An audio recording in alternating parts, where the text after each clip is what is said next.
Kunnamkulam police station മർദ്ദനക്കേസിലെ കുറ്റക്കാർ ആരെല്ലാം? ലഭിക്കേണ്ട ചില ദൃശ്യങ്ങൾ ഇനിയും ലഭിക്കാത്തതിന് പിന്നിൽ കുറ്റക്കാരുടെ പട്ടിക മറനീക്കി പുറത്തുവരാതിരിക്കാനുള്ള പോലീസിന്റെ തന്ത്രമെന്ന് ആരോപണം. കഴിഞ്ഞ കുറച്ച് ദിവസങ്ങളായി കേരളം ചർച്ച ചെയ്യുന്നത് കുന്നംകുളം പോലീസിന്റെ മർദ്ദനത്തെയും ഇടിമുറിയെയും കുറിച്ചാണ്. 3 ദിവസം മുൻപ് കുന്നംകുളം പോലീസ് സ്റ്റേഷനിൽ നിന്ന് പുറത്തുവന്ന CCTV ദൃശ്യങ്ങളിലൂടെയാണ് പുറം ലോകം ഇതിനെക്കുറിച്ചറിയുന്നത്. പോലീസ് അതിക്രൂരമായി ഒരു യുവാവിനെ മർദ്ദിക്കുന്ന ദൃശ്യങ്ങളായിരുന്നു അത്. അന്ന് തന്നെ കേരളം മൊത്തം അത് ചർച്ചയാവുകയും മാധ്യമങ്ങളെല്ലാം ഏറ്റെടുക്കുകയും ചെയ്തിരുന്നു. ഇപ്പോൾ ഇന്ത്യയുടെ വിവിധ സംസ്ഥാനങ്ങളിൽ ഈ വിഷയം ചർച്ചയായി മാറിയിരിക്കുകയാണ്. കേരളീയർ പലപ്പോഴും വടക്കൻ സംസ്ഥാനങ്ങളിലെ പോലീസിന്റെ അക്രമങ്ങളെപ്പറ്റിയും മറ്റും ചൂണ്ടിക്കാട്ടി ചർച്ച നടത്താറുണ്ട്. എന്നാൽ ഇന്ന് അവിടെയുള്ളവർ കേരളത്തിലേക്ക് വിരൽ ചൂണ്ടുന്ന രീതിയിലേക്ക് ചർച്ചകൾ മാറിയിരിക്കുന്നു. കുന്നംകുളം പോലീസിന്റെ ഇടിമുറി എവിടെയാണ്?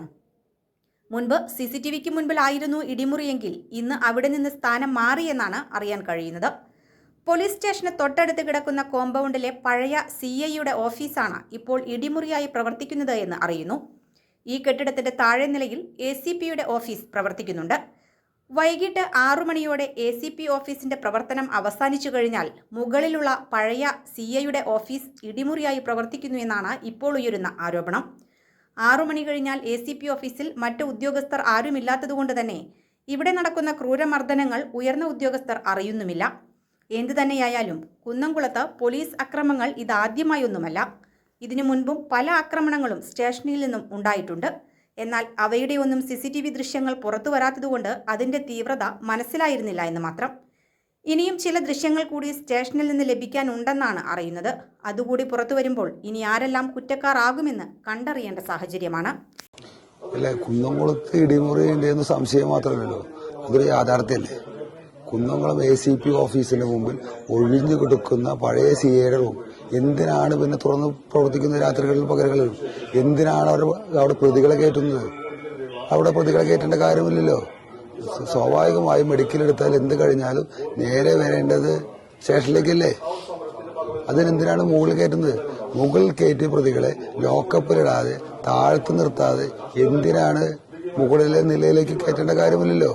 സുജിത്തിനെ മർദ്ദിച്ച ദൃശ്യങ്ങൾ പോലും വളരെ 10-20% നമുക്ക് ലഭിച്ചിട്ടുള്ളൂ. അത് അന്വേഷിച്ച ACP പോലും പറയുന്നുണ്ടല്ലോ, മുകളിൽ പോയി തല്ലിയിട്ടുണ്ടാകാമെന്ന് പഴയ അന്നത്തെ അന്വേഷണ റിപ്പോർട്ടിൽ തന്നെ കാണുന്നുണ്ട്. എന്തിനാണ് മുകളിൽ CCTV വെക്കാത്തത്? CCTVകൾ പല സമയത്തും പ്രവർത്തിക്കാത്തതിനാണ്. എത്രയോ മർദ്ദനങ്ങൾ, എന്താ പറയാ, ഈ പോലീസിനെ പേടിച്ച് കൊടുക്കാത്ത മർദ്ദനങ്ങളും പരാതി കൊടുത്താലും പോലീസിന്റെ ഭീഷണിക്ക് മുമ്പിൽ നിൽക്കുന്ന പരാതികളും.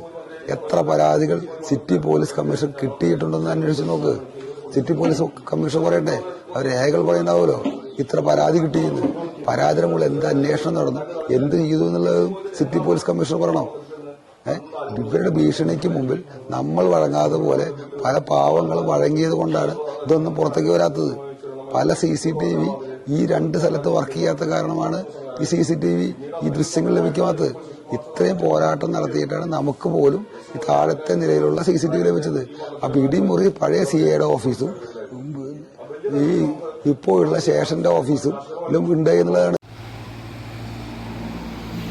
News fact, Kunnamkulam.